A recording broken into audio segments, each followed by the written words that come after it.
My wife and I got into an argument and she said, "Do you want me to call my boyfriend?" "Yeah, call him. I want to find out who this guy is." I slammed my coffee mug on the counter. She pulled out her phone and scrolled to a contact, then hit call before I could see the name. She put it on speaker and set it on the kitchen island between us. The phone rang once, twice, then a voice I knew better than my own answered. "Babe? Is everything okay?" It was my brother Drew. "Drew? You've been screwing my wife while I was in Afghanistan? Matthew? You're alive?" Drew's voice cracked like he'd seen a ghost. "What do you mean I'm alive? Of course I'm alive." I stared at the phone like it might explain this insanity. "But I went to your funeral. We all did." His voice trailed off into nothing.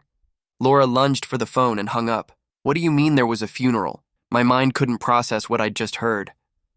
Laura slid down to the floor sobbing. I'd never seen her like this. Not when her mom died. Not when I'd deployed. Complete breakdown crying.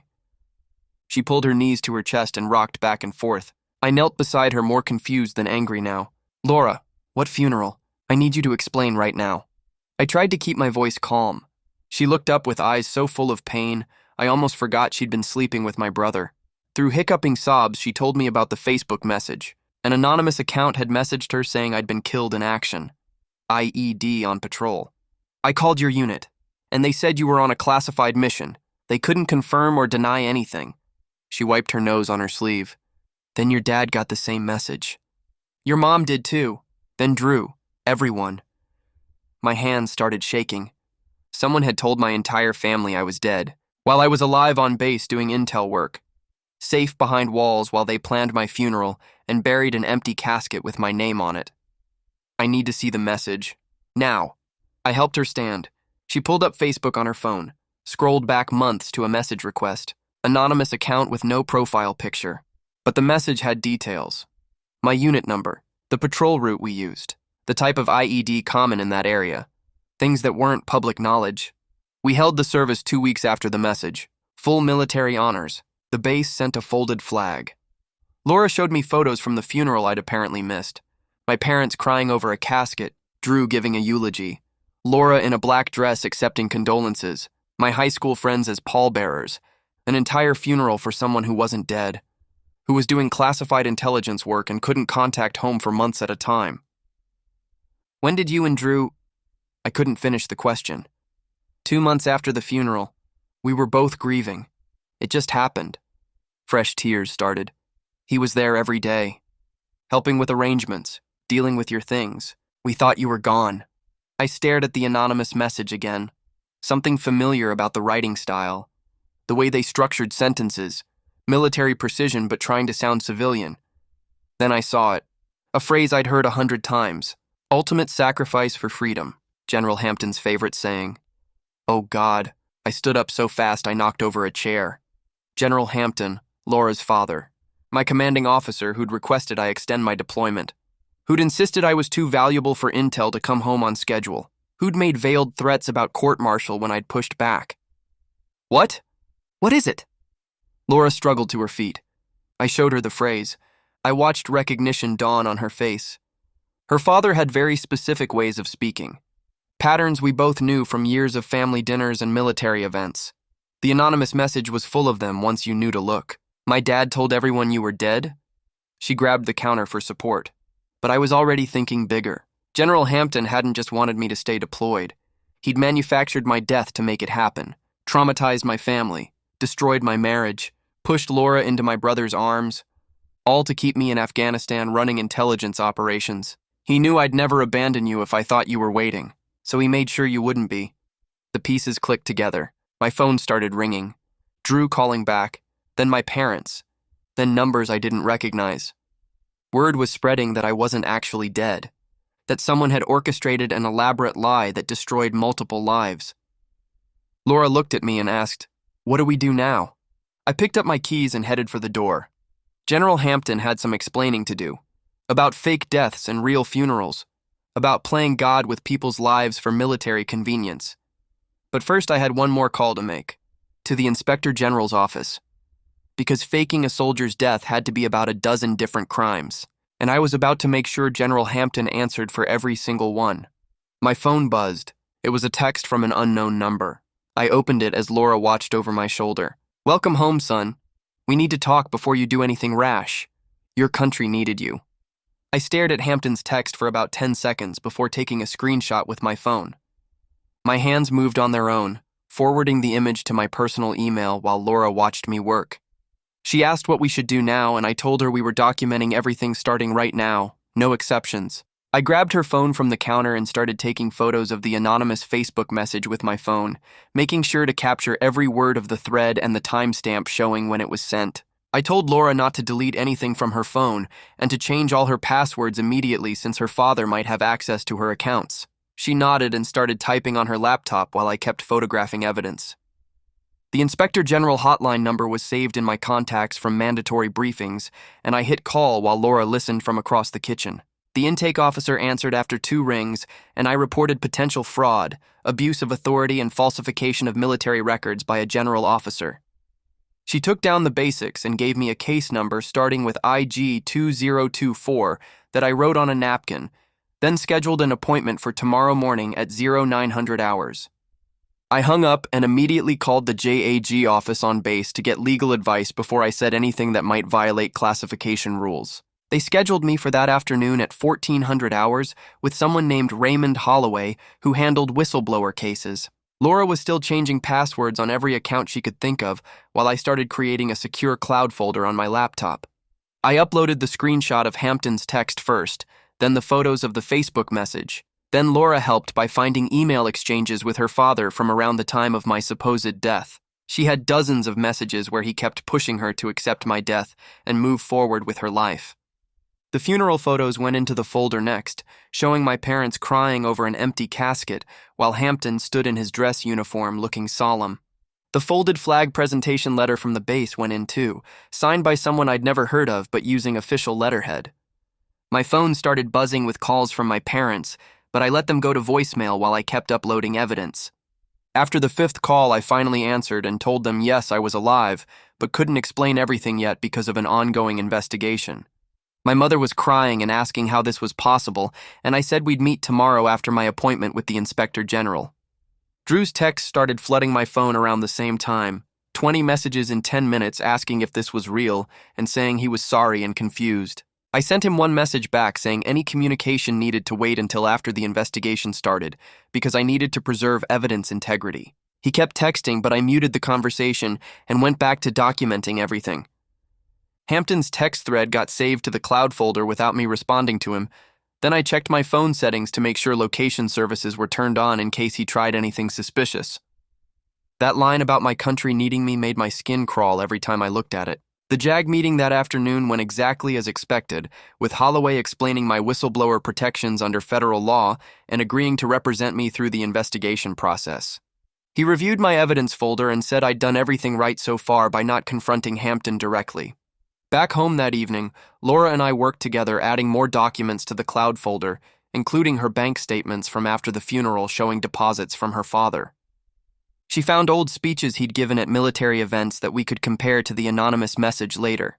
My parents called 3 more times before I answered again, and we agreed to meet at their house tomorrow afternoon after my morning appointment.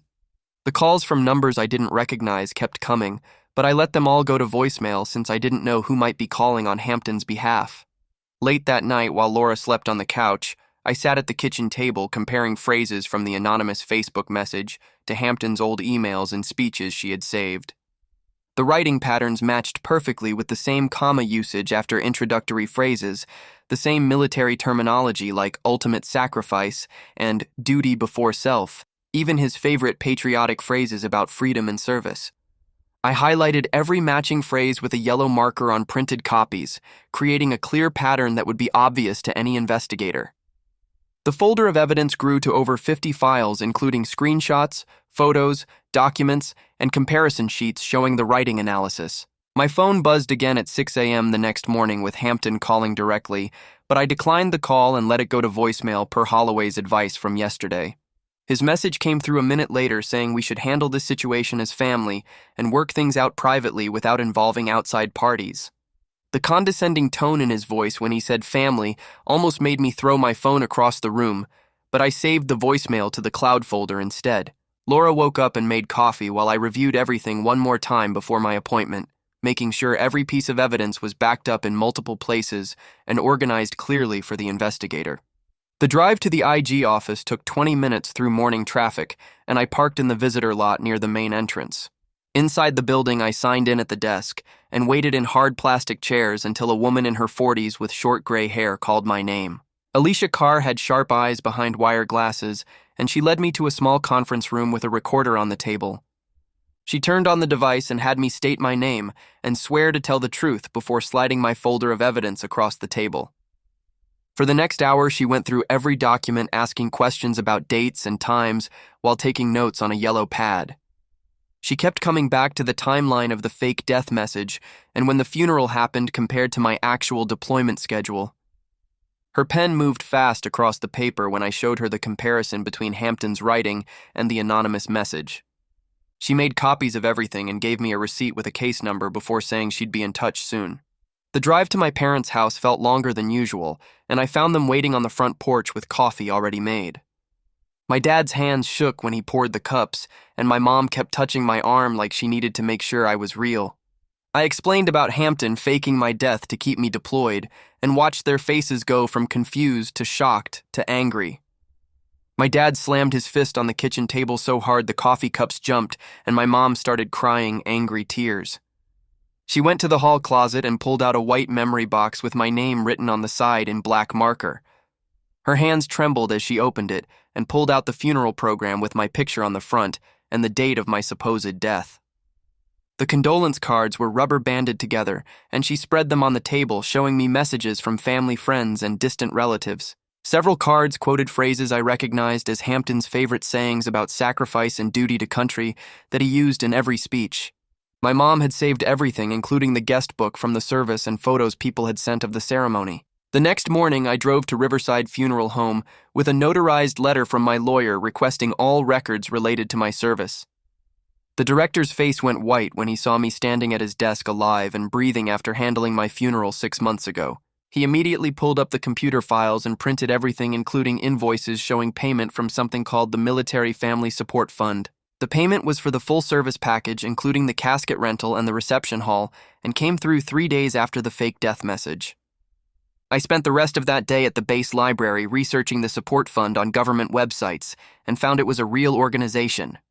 The payment records showed an authorization signature from Hampton's deputy, but the timestamp was 2:47 a.m. on a Saturday, which made no sense. Normal fund disbursements happen during business hours with multiple approvals, but mine went through the emergency authorization process reserved for combat zones. That evening, I texted Drew asking for his eulogy notes and any messages about the funeral without explaining why I needed them. His response came back in less than a minute with photo attachments of his handwritten speech and screenshots of text messages from those weeks. He asked if I was okay, and I just typed back thanks without answering his real question about what was happening. 2 days later, Alicia called while I was eating breakfast to say her team had pulled my official personnel file from records. The deployment extension paperwork had problems, including missing signatures from required approval authorities and dates that didn't match standard procedures. She said the forms looked rushed, and several mandatory review steps had been skipped, which violated regulations for extending deployments. That afternoon, Raymond called to say he'd gotten a copy of the casualty report that should have been filed for my death. The document existed in the system, but had major problems, including the wrong unit number and listing my deployment location incorrectly. The form said I died in Helmand Province, but my unit was stationed in Kandahar, which was hundreds of miles away. He said no competent officer would make those mistakes unless they were creating fake paperwork without access to real deployment data. 3 days after that, Hampton finally responded through official military channels with a statement his lawyer had clearly written. The response claimed everything was within his command authority due to operational security requirements and classification levels. He avoided any specific explanations and kept referencing the need to protect ongoing operations and intelligence sources without saying what those were. The statement was full of legal language about his responsibilities as a commander and the difficult decisions required in combat theaters.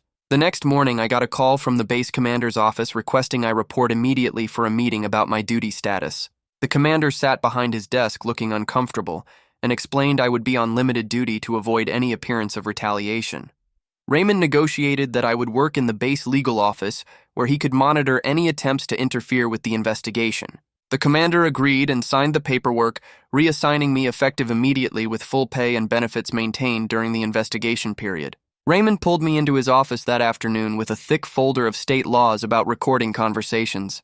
He spread out the papers showing our state was single-party consent, which meant I could record any conversation I was part of without telling the other person. We spent 2 hours going over the exact procedures for legal recordings, including keeping original files untouched and making backup copies immediately. He gave me a small digital recorder that time-stamped everything automatically and showed me how to transfer files to a secure cloud storage he'd set up. The next morning, the pastor from my funeral called saying he had something I needed to hear. I drove to his church where he played an audio recording he'd made of my entire service on his phone. My stomach turned hearing him talk about my sacrifice in Afghanistan and mentioning specific operations that were still classified. He described a mission in detail that only 3 people knew about, including Hampton, who'd been briefed on it personally. The pastor said Hampton had given him those details for the eulogy, saying the family deserved to know what a hero I'd been. I asked for a copy of the recording and he emailed it to me right there while I watched him send it. That same afternoon, Alicia called Laura asking if she'd consent to an interview about the whole situation. Laura agreed immediately and met with her at the base legal office where I wasn't allowed to be present. Alicia recorded the whole thing, and Laura handed over her phone with text messages from her dad during the funeral time. The messages showed Hampton telling her she needed to move forward with her life and find someone to lean on for support. One text from just 3 weeks after my funeral said she shouldn't feel guilty about finding comfort wherever she could. Another message encouraged her to let Drew help her through the grief, since family supporting family was natural. Laura also gave Alicia screenshots of emails where Hampton kept pushing her to accept that I was gone and start healing. Daniel Ortega called me the next day, saying he'd tracked the anonymous Facebook account through digital forensics. The IP address traced back to a computer on base in the command building where Hampton's office was located. Every single login to that account happened after normal duty hours between 7 and 10 at night. The metadata showed the account was created just 2 days before the death message was sent to my family. Daniel said the precision of the timing and location made it almost impossible for anyone except Hampton to have sent those messages. I met with Judith Holloway at the Casualty Assistance Office, where she swore she'd never processed any death notification for me. She pulled up the system on her computer, showing me exactly what forms should have been filed for a real casualty. The notification forms required multiple signatures and verification steps that simply didn't exist for my case. She showed me her logbook where every death notification was recorded by hand as a backup to the computer system. My name appeared nowhere in any of her records from that entire year. She said someone had completely bypassed the normal channels, which should have been impossible without her office's involvement. The base supply sergeant confirmed the next piece when I visited his warehouse with Raymond present. He pulled up records showing a folded flag was issued using Hampton's personal command authorization code. The normal process required forms from casualty assistance, but this one went through an emergency override only commanders could use. The timestamp showed it was processed at 11:30 at night, which made no sense for a standard requisition. He printed out the record showing Hampton's digital signature, authorizing the flag for my funeral service. My phone started buzzing with messages from guys in my unit who'd heard I was back and alive. 3 of them called within an hour saying they remembered when Laura had called the unit trying to verify my death. They'd been told I was on a classified mission and ordered not to discuss anything about my status with anyone. The duty officer had specifically said any questions about me should be referred to Hampton's office directly. One guy said he thought it was weird at the time, but figured it was just standard operational security stuff. Another said Hampton had personally briefed them about not confirming or denying anything related to my deployment status. Drew texted asking if we could meet, and I agreed, but only with Raymond present at a coffee shop off base. Drew showed up looking terrible with bags under his eyes and his hands shaking when he picked up his cup. He told us Hampton had basically lived at the house for weeks after the funeral, constantly talking about moving forward. Every conversation somehow turned to Laura needing support and not being alone during such a hard time. Drew said Hampton kept mentioning how important it was for family to take care of each other in times of loss. He admitted now that Hampton had been pushing them together, but at the time it felt like natural grief support. The next morning, Alicia's team found base security footage that changed everything about the case. The cameras showed Hampton entering the command building at the exact times the Facebook account was active. One video showed him badging in at 7:15, and the account logged in at 7:22 that same night. Another night he entered at 8:40, and the account became active at 8:47. The correlation was perfect for every single login over the 2-week period when the messages were sent. A journalist from the local paper called my cell asking for a comment about the investigation. I immediately handed the phone to Raymond, who told the reporter we couldn't discuss an ongoing investigation. The reporter said other sources were already talking, and the story would run with or without our input. Raymond negotiated a delay, asking them to hold the story until the investigation reached certain milestones. The reporter agreed but warned us that other outlets were sniffing around and wouldn't wait as long. 2 days later, Raymond called me at work saying Hampton's lawyer wanted to meet about a possible resolution to avoid any messy legal proceedings. I drove to Raymond's office where he played the voicemail on speaker, some guy with a smooth voice talking about operational security misunderstandings and how we could handle this quietly between professionals. Raymond picked up his desk phone and called the lawyer back while I listened, telling him to expect federal charges for fraud, false statements, and abuse of authority. The lawyer started talking about national security considerations, but Raymond cut him off saying the evidence was already with the DOJ and hung up. That same afternoon, Laura texted asking if I could come by the house because she'd found something on her old tablet she thought I should see. I met her in the kitchen where she had the tablet open to text messages between her and her father from right after the funeral. The messages showed Hampton telling her things like she needed to accept reality and move forward with life, that holding on to false hope wasn't healthy, that she was young and deserved happiness. One text from 3 weeks after my funeral said she shouldn't feel guilty about finding comfort with family during such a hard time. Another said Drew was a good man who could provide the stability she needed. I took photos of every message with my phone while Laura sat there crying again. The next few nights I couldn't sleep at all, just laying there staring at the ceiling thinking about everything Hampton had done. My hands would start shaking randomly during the day, and I'd have to leave meetings to calm down in the bathroom. After the third night without sleep, I called the VA crisis line at 4 a.m. and talked to someone for an hour about what was happening. They got me an appointment with a counselor for the next day, which I took even though it meant missing a meeting with Alicia.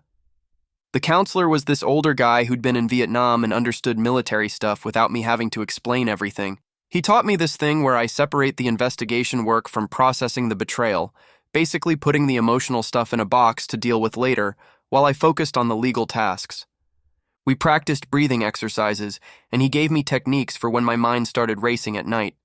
3 days after that session, Alicia called saying she was interviewing Hampton under oath that afternoon and asked if I wanted to watch through the one-way glass. I sat in the observation room while Hampton walked in, wearing his dress uniform with all his ribbons like he was getting a medal instead of being questioned about crimes. He sat down and immediately started talking about mission success rates and operational necessities before Alicia even asked her first question. When she asked about the fake death notification, he called it operational latitude in handling family communications during sensitive deployments. He actually used the phrase acceptable losses when talking about the emotional damage to my family. Alicia asked him directly if he sent the Facebook messages, and he said he took actions necessary to ensure mission continuity. She asked if he knew I was alive when he authorized my funeral, and he said classification levels prevented him from confirming or denying personnel status to unauthorized individuals. His arrogance was incredible, acting like traumatizing my entire family was just another tactical decision. The next morning, Daniel from Digital Forensics called me over to look at something they'd found on Hampton's computer. He showed me a spreadsheet titled Personnel Retention Leverage Points, with dozens of soldier names listed.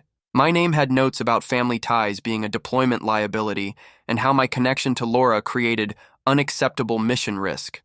Other soldiers had similar notes about wives, kids, sick parents, anything that might make them want to come home.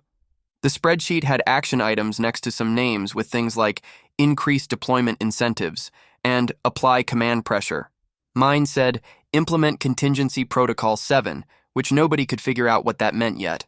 Laura came by the legal office that afternoon with a box of bank statements and receipts. She showed me how her father had paid for her therapy sessions after the funeral, covered 3 months of mortgage payments, and even paid for groceries and utilities. She'd thought he was being a caring father, but now realized it was guilt money, or maybe keeping her dependent on him.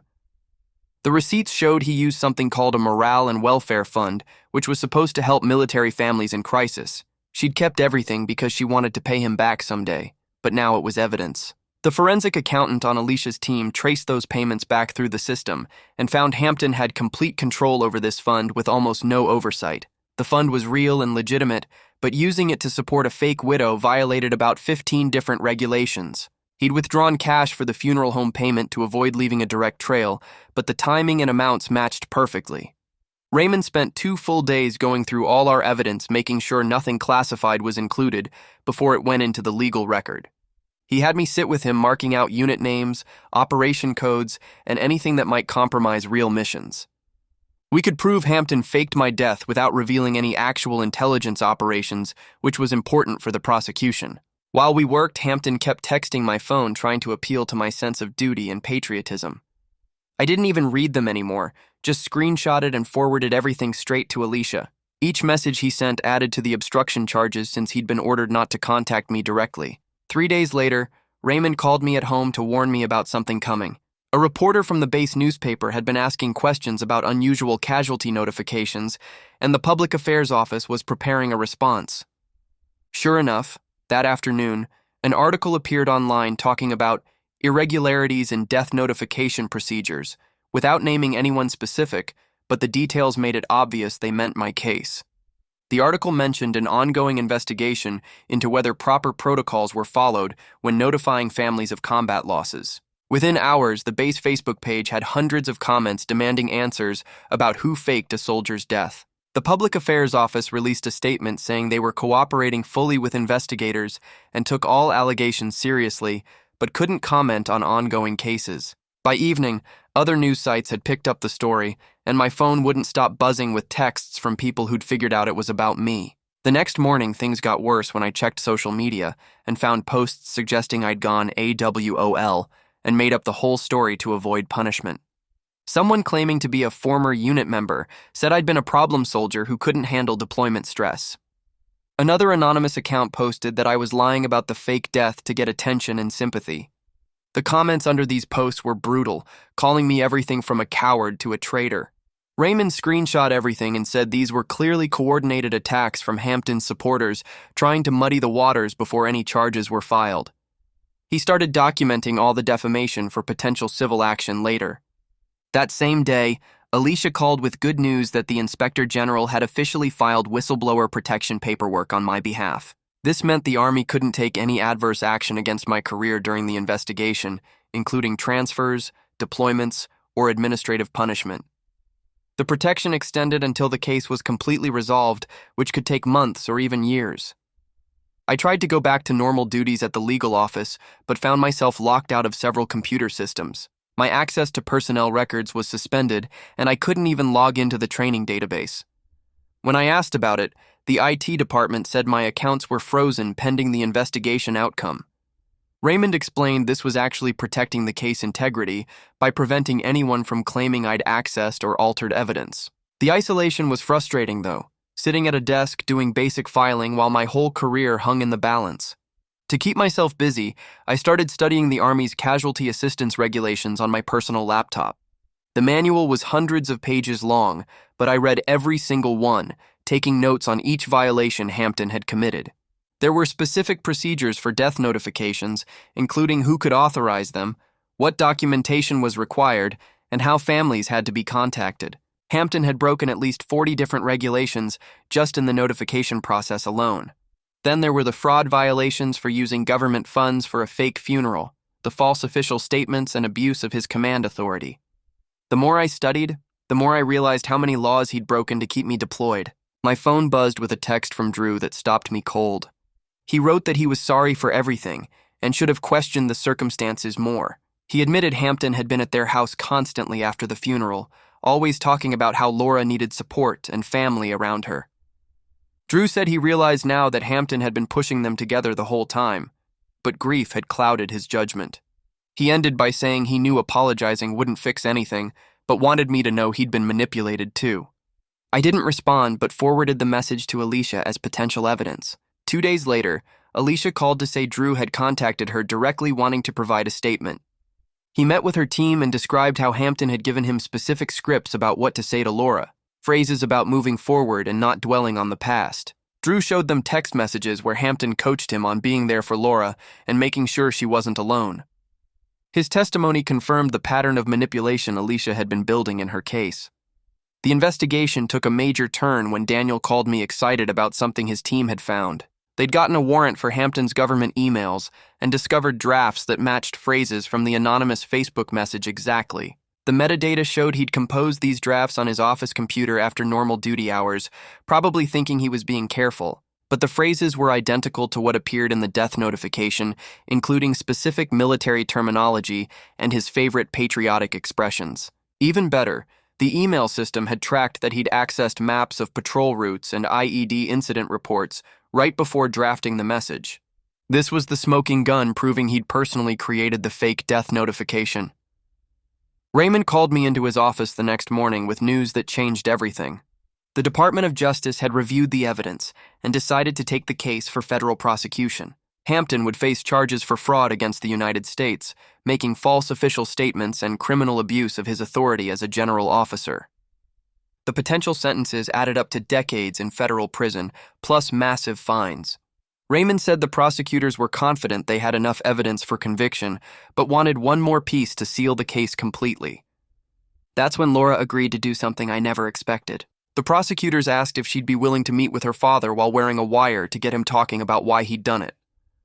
Laura struggled with the decision for days, torn between getting justice and betraying her father, but finally agreed it was the only way to get the truth. The meeting was set for a coffee shop off base where Hampton thought they'd have privacy. I waited in a van outside with the prosecutors listening to every word through Laura's hidden microphone. Hampton started carefully, talking about duty and sacrifice, but Laura pushed him about destroying our marriage. Finally, after 20 minutes of dancing around it, he said the words that confirmed everything. He told her he knew I'd never leave the mission if I thought she was waiting for me back home, so he had to make sure she moved on with her life. He actually said he did it for my own good, that I was too valuable in Afghanistan to waste my talents coming home to play house. His exact words were that love was a luxury soldiers couldn't afford during wartime, and he'd freed me from that burden by eliminating what was holding me back. The prosecutors in the van looked at each other knowing they had him cold. 3 weeks later, Alicia walked into Raymond's office while I was reviewing documents and dropped a thick folder on his desk. The Inspector General's interim report was done, and Hampton was suspended from command immediately while criminal charges moved forward. The report found systematic failures in casualty notification procedures across the entire base command structure. They ordered a complete audit of every death notification from the past 5 years to check for similar problems. Raymond read through the key findings while I sat there feeling both vindicated and exhausted from everything that had happened. That night, Laura and I sat at our kitchen table with boxes of our things scattered around us. We'd been sleeping in separate rooms for weeks already, but now it was time to make it official.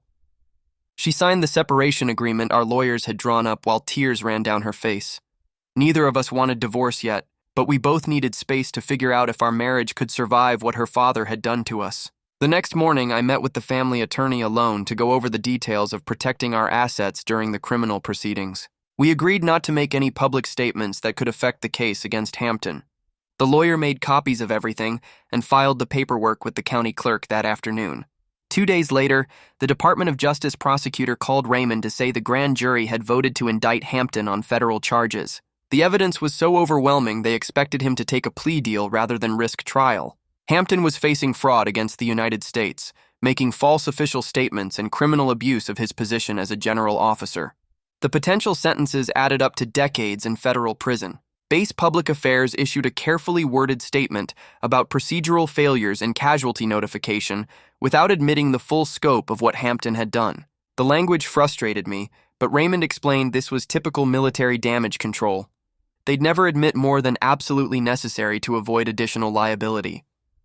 Casualty Affairs contacted my parents offering to correct all official records and provide proper documentation that I was alive. My mother told them to keep the folded flag they'd been given at my funeral as a reminder of what military families go through.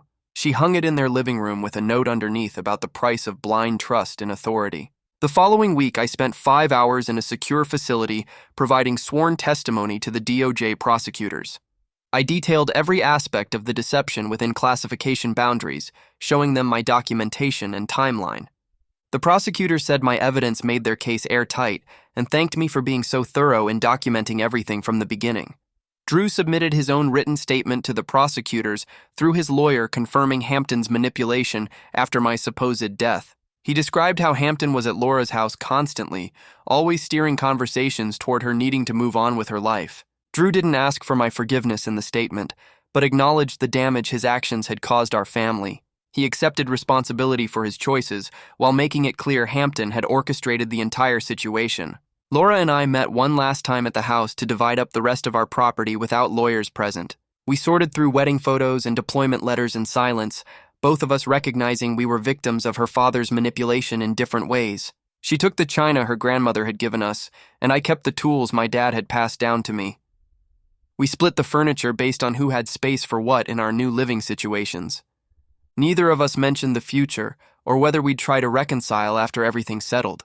We just focused on the practical tasks of separating two lives that had been twisted apart by lies. The journalist who'd been following the story finally published their investigation with all the documentation we'd provided. Congressional oversight committees immediately demanded hearings about military casualty notification procedures. The story went national overnight with every major news outlet picking it up. My phone rang nonstop with interview requests that I forwarded to Raymond. He fielded the calls and explained we couldn't comment during ongoing criminal proceedings. The base commander called me personally the next day, offering a transfer to any installation I wanted to get away from the controversy. He said they'd expedite the paperwork and cover all moving expenses as an apology for what I'd been through. I accepted a position at a base near my parents, where I could rebuild my life away from the constant reminders of everything that had happened here. The paperwork went through faster than any military transfer I'd ever seen, and within 3 weeks I was packing up my apartment while movers loaded boxes into a truck. Hampton's lawyer called Raymond 2 days before I left to say they were taking the plea deal the prosecutors had offered. No prison time, but Hampton would lose his pension and be banned from any government job for life. Raymond said it was better than most cases got, but I still felt like he was getting off easy for destroying so many lives. The prosecutors explained that proving intent beyond reasonable doubt would be harder than we thought, so the plea was our best shot at any justice. I signed off on the victim impact statement they'd use at sentencing and tried not to think about how light the punishment seemed. Hampton released a statement through his lawyer about his, quote, overzealous dedication to mission success, unquote, that made my blood boil.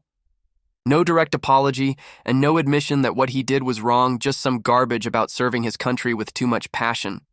My dad called it typical officer covering his ass while my mom wanted him in prison, but we all knew this was the best we'd get. The base commander asked me to come to his office my last day on base for what he called an unofficial meeting. He closed the door and told me the military had failed to protect me from abuse of power, and he was personally sorry for what I'd gone through. Off the record, he said, but he wanted me to know the institution recognized its failure, even if they couldn't say it publicly. I appreciated the gesture, even though it didn't fix anything. My parents had kept the folded flag from my fake funeral in their living room like some kind of shrine, so I wrote them a long letter explaining everything and drove it over with a box to put the flag in.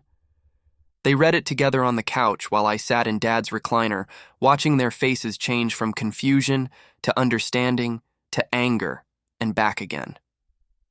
Mom said they'd keep displaying it with a note she wrote about how truth was the highest form of honor, and Dad nodded like that settled something important. Drew texted asking if we could talk before I left town, and I agreed to meet him at a coffee shop downtown where we wouldn't run into anyone we knew. We sat at a corner table and worked out how we'd handle family events going forward, since avoiding each other forever wasn't realistic with our parents getting older. We'd be polite at holidays and birthdays, but the brotherhood we'd had since we were kids were gone, and we both knew it.